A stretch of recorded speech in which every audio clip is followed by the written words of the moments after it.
Hi guys, good morning. সকাল সকাল আরেকটা নতুন ব্লগ নিয়ে চলে এসেছি। তোমরা সবাই কেমন আছো? নিশ্চয়ই খুব ভালো আছো, আমিও খুব ভালো আছি। তো চলো আজকে দিন থেকে শুরু করে দিই আরেকটা নতুন ব্লগের সাথে। সো ফ্রেন্ডস, আজকে হচ্ছে শুক্রবার। তো মেয়ের আজকে স্কুল ছুটি। ওর স্কুলে দুদিন ছুটি, শুক্র শনি। যেহেতু আজকে ঈদ না, কালকে ঈদ, তাও ঈদের জন্য দুদিন ছুটি। আবার রবিবারে তো ছুটিতে খুবই মজাই মজা, আমারও তো একটুখানি রিল্যাক্স ফিল হবে। যাই হোক, এখন আমার বাবা মা আসছে, তো তার জন্য একটু প্রিপারেশন করছি। কী কী রান্না করি চলো দেখা যাক, ব্লগে শেষ পর্যন্ত অবশ্যই। এখানে রান্না হচ্ছে মাছের ডিমের বড়া।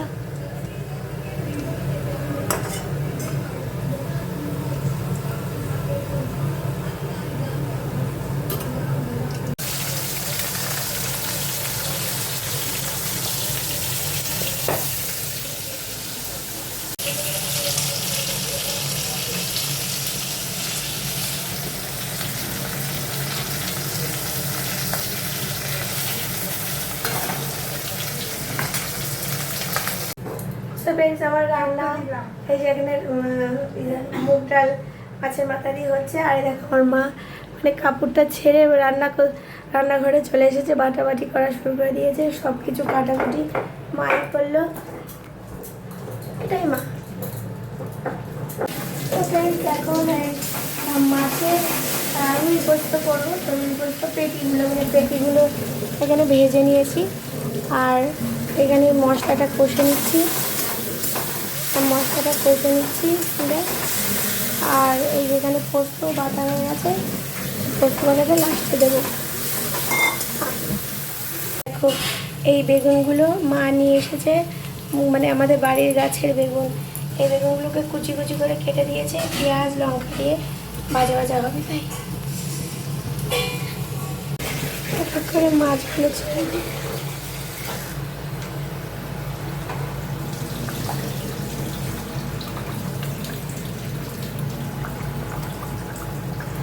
মাছগুলো আবার একটু সিদ্ধ হবে তো।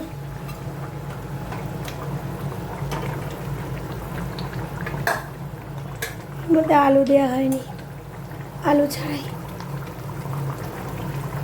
কই পেয়েছো পাতা?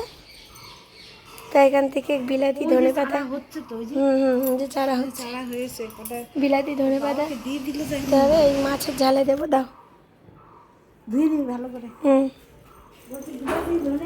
বিলাতি ধনে পাতা এর মধ্যে দিয়ে দিয়েছি।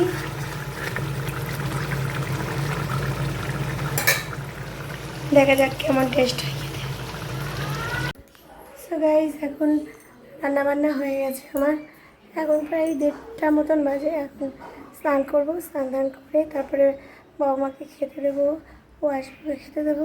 তো এখন এর মাঝে আমি একটু ব্লগ করা, এখন একটু আপাতত স্টপ রাখছি, পরে আবার ব্লগ করবো। সো ফ্রেন্ডস, আমার স্নান করা হয়ে গেছে। আর একটা জিনিস তোমাদের দেখানোর জন্য ক্যামেরাটাকে অন করলাম। সেটা হচ্ছে, সেদিনকে বলেছিলাম না যেরকম স্নান করতে গিয়ে আমার নাকেরটা ভেঙে গেছে, পেয়েছি কিন্তু ভেঙে গেছে। কিন্তু আমি আবার আরেকটা নাকের পরেছি। নাকের না পড়লে মেয়েদের ভালো লাগে না, আর একটু কেমন যেন ফাঁকা ফাঁকা লাগে। আর কদিন আমার খুব খারাপ লাগছিলো যে নাকেরটা ছিল না। তাই হোক, এই নাকেরটা পরলাম, কেমন লাগছে তোমরা বলো। সেই সকালে জামা প্যান্টগুলো মেলে দিয়ে গেছি, তখন রোদ ছিল না, এখন রোদ হয়ে গেছে, কিন্তু মনেই নেই নিতে। উপরে এখন স্নান করে আসলাম, এখন ভাবছি ও বাবা, জামা কাপড়গুলোই মেলা হয়নি। তো যাই হোক, চট করে তুলে নিই, আর যেগুলো স্নান করে নিই সেগুলো মেলে দিই। দিয়ে পুজো করে নিই, অলরেডি 2টো বেজে গেছে। তো সবার তো খিদে পেয়ে যাবেই, তো চলো তাড়াতাড়ি একটু পুজো করে নিই।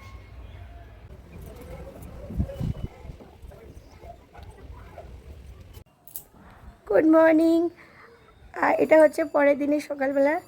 তো কালকে আর ব্লগ করা হয়নি, কালকে কোনো কিছু আর শ্যুট করিনি। বাবা তো খেয়ে বেরিয়ে চলে গেল, তারপরে আমরা যেই শুয়েছি, তারপরে আর কিছু ব্লগের মতন কিছু করার মতন কিছু ছিল না।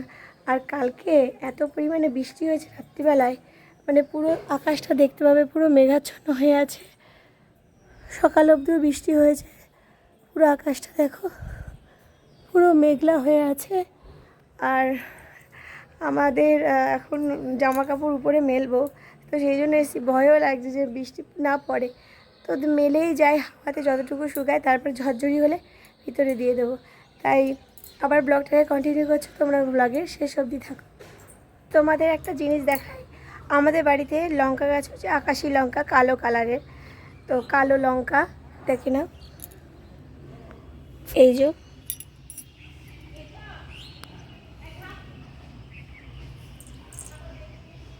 এই যে এই যে এইগুলো তো ধরেনি, এই লঙ্কা গাছে লঙ্কা ধরেনি, এটা ধরেনি, এটা একটা ধরেছে, কিন্তু এই গাছটায় ধরেছে, আর এখানে এই গাছটায় ধরেছে। এখনও খাওয়া হয়নি অবশ্য, খেয়ে দেখতে হবে কেমন ঝাল।